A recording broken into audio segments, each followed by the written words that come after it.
ব্রহ্মপুত্র নদীর নাম অনেক বেশি, আপনারা নাই কেউ জানা। আপনারা ব্রহ্মপুত্র নদীর মাছ খাইলে অনেক ভালো লাগবে।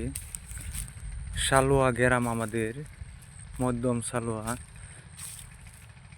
বাজারের নাম হয়েছে মধ্যম সালুয়া চক বাজার। এখানে আসলে প্রচুর মাছ পাইবেন এই ব্রহ্মপুত্র নদীর। এমনিতে অনেক সময় মানুষ বলে আনামুগদোয়া বাড়ি, আনামুগদোয়া চক বাজার। আসল কথা বলতে গেলে এটা আনামুগদোয়া না।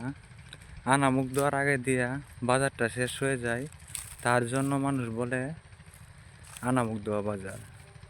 ঠিক আছে, এটা মূলত হচ্ছে সালুয়া চক বাজার।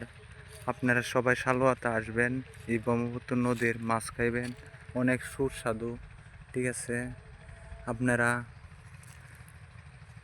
অনেক দূর দূরান্ত থেকে সবাই আসে মাছ নিবার জন্য। এমন এটা হচ্ছে ব্রহ্মপুত্র নদীটা কুলিয়াচর থানা এমন বেলাবর থানা এটা অবস্থিত। কিশোরগঞ্জ জেলা কুলিয়াচর থানা, এটা হচ্ছে নরসিংদী জেলা বেলাবর থানা।